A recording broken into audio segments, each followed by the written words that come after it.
Hello दोस्तों, आप सभी का स्वागत है हमारे चैनल दुर्गेश टेक साइंस में। आज मैं एमबी के बारे में बात करने वाला हूं। जी हां, आपने सही सुना, वही एमबी जो आप इंटरनेट के समय इस्तेमाल करते हैं। लेकिन क्या आपको इन दोनों में डिफरेंस पता है? अगर नहीं पता है तो आज मैं इस वीडियो में पूरी डिटेल में एक्सप्लेन करने वाला हूँ और ये भी बताऊँगा कि इन दोनों का क्या काम है और दोनों में क्या अंतर है। तो चलिए वीडियो को शुरू करते हैं।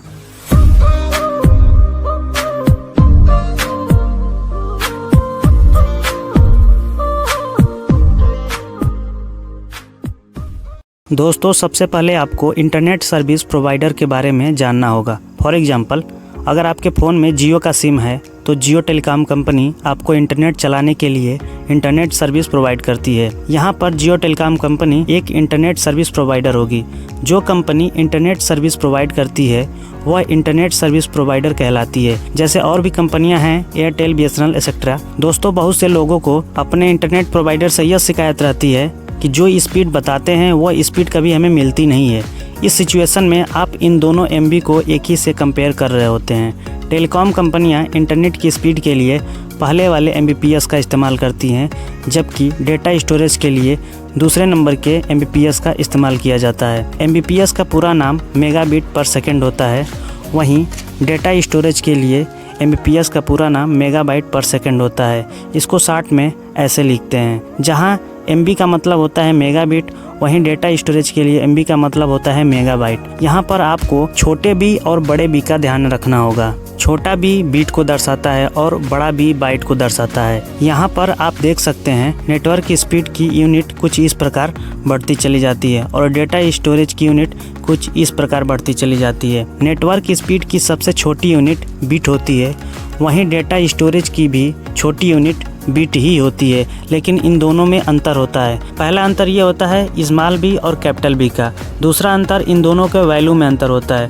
फॉर एग्जांपल, वहीं नेटवर्क की स्पीड की बात करें तो 8 बीट बराबर 0.008 किलो बीट होता है। वहीं डेटा स्टोरेज की बात करें तो 8 बीट बराबर 1 बाइट होता है। हम आपको इंटरनेट स्पीड और डेटा स्टोरेज को रिलेट करके एग्जाम्पल देते हैं, जिससे आपको और अच्छी तरह से समझ आएगा।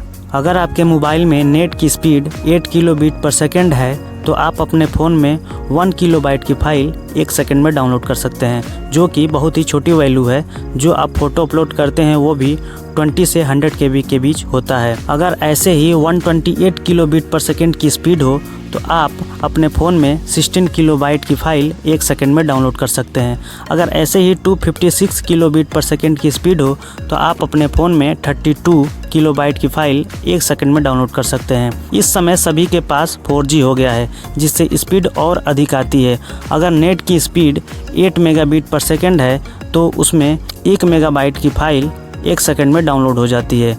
अगर नेट की स्पीड 16 मेगाबिट पर सेकेंड है तो उसमें 2 मेगाबाइट की फ़ाइल 1 सेकंड में डाउनलोड हो जाती है। अगर आप प्ले स्टोर से कोई ऐप्स डाउनलोड कर रहे हैं, अगर उस ऐप की साइज़ 4 MB है, उस समय आपके फ़ोन में नेट की स्पीड 32 मेगाबिट पर सेकेंड हो तो आप 4 MB की ऐप को 1 सेकंड में डाउनलोड कर सकते हैं। दोस्तों, आप लोगों ने नोटिस किया होगा कि बार बार हम नेटवर्क की स्पीड वर्ड का इस्तेमाल कर रहे हैं। यहाँ पर नेटवर्क की स्पीड को टेक्निकल लैंग्वेज में डेटा ट्रांसफ़र रेट भी कहते हैं। दोस्तों, आपके मन में एक सवाल ज़रूर आ रहा होगा कि जब हम लोगों के पास 4G नेटवर्क है फिर भी स्पीड कम क्यों आती है?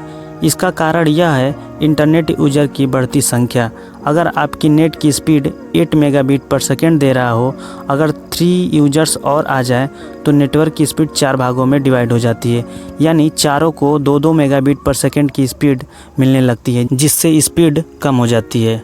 आपके मन में एक सवाल और आ रहा होगा कि हमारे पास 2 फ़ोन हैं, दोनों में 4G सिम है और दोनों एक ही जगह पर रखी है, लेकिन दोनों में नेटवर्क की स्पीड अलग अलग आ रही है। इसका कारण यह होता है कि उसमें नेटवर्क कनेक्टिविटी की जो इक्विपमेंट लगे होते हैं वो अलग अलग कैपेसिटी के होते हैं, जो कम या ज़्यादा नेटवर्क की स्पीड को ऑब्जर्व कर पाते हैं। दोस्तों, आपको पता चल गया होगा कि MBPS क्या होता है और इन दोनों में क्या डिफरेंस होता है। अगर फिर भी इस वीडियो से रिलेटेड कोई क्वेश्चन हो तो आप कमेंट बॉक्स में कमेंट कर सकते हैं। आई होप आपको वीडियो पसंद आई होगी। वीडियो को लाइक कर दी, क्योंकि आपकी एक लाइक और भी ऐसी अच्छी वीडियो बनाने के लिए हमें मोटिवेट करती है। और वीडियो को शेयर करें। अगर आप इस चैनल पर नए हैं तो चैनल को सब्सक्राइब जरूर करें।